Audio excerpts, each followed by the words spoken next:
mystère du vitrail. Chapitre 3. Troisième partie. L'intermède verbal oublié, Gauthier reprend son monologue. Tout y passe, l'âpreté et la dureté de son labeur, la maigre pitance de chaque jour et la ridicule solde hebdomadaire qui gratifie tant d'efforts. Hélas, il n'est guère instruit, toute son intelligence est dans ses coups de marteau, dans la précision de ses gestes. Précision acquise au bout de longues heures d'apprentissage assidu. Dans sa famille, ils sont tailleurs de pierre de père en fils, ses 4 frères font comme lui. Ils sont éparpillés sur le chantier. Un de ses cousins a mal tourné, maintenant, il joue les fiers. Il est devenu tailleur du vide. Comment montez-vous les pierres dans les hauteurs, demande Sing Sing pour se faire pardonner. À l'aide de palans, de cordes, de poulies, de roues crantées et d'échafaudages.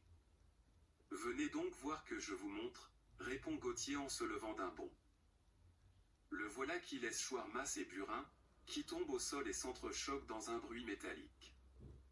De ses mains vigoureuses, il époussette tant bien que mal, la poudre blanche qui macule ses modestes affublements. D'un pas allègre, il trottine tout joyeux de se dégourdir les jambes. Mais aussi de les mener sur le côté droit de la cathédrale, là où se trouve échafaudage et système de levage de pierre. Le système est ingénieux, le travail des œuvriers de la pierre ne saurait être possible sans l'aide des charpentiers. Ceux-ci font partie prenante de l'ouvrage et pas que pour la toiture. Ils sont des acteurs indispensables de la construction. Maçons, tailleurs de pierre et charpentiers travaillent en harmonie. Ces derniers édifient les échafaudages, réalisent les coffrages, fabriquent les étais.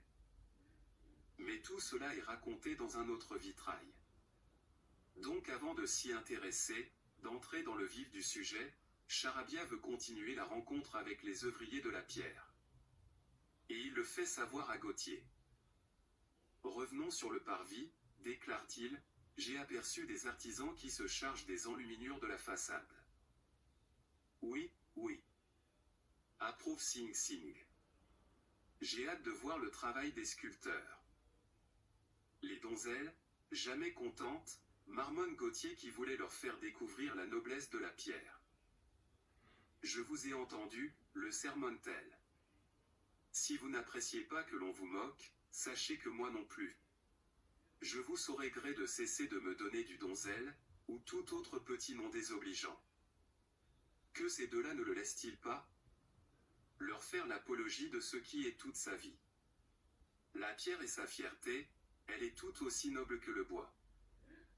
Il peut sans coup férir leur en remontrer, de la tailler au cordeau, de la ciseler au point de s'assembler, de jointer sans nécessiter l'ajout de ciment.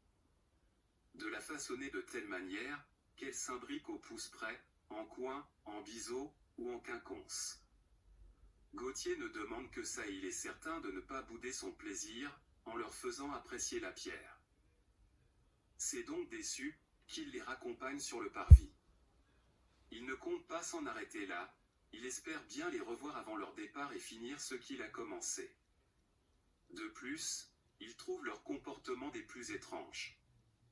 Ils font croire qu'ils sont proches, mais il n'y a aucune ressemblance. Pourtant, il ressent comme une attirance entre ces deux-là, un lien qui sournoisement pousse ses pions. Ce qui se joue est pour le moins étrange et cela refuse de se nommer. Du moins lui, Gauthier le tailleur de pierre, ne sait pas le définir. La suite de cette histoire ne saurait tarder. À suivre.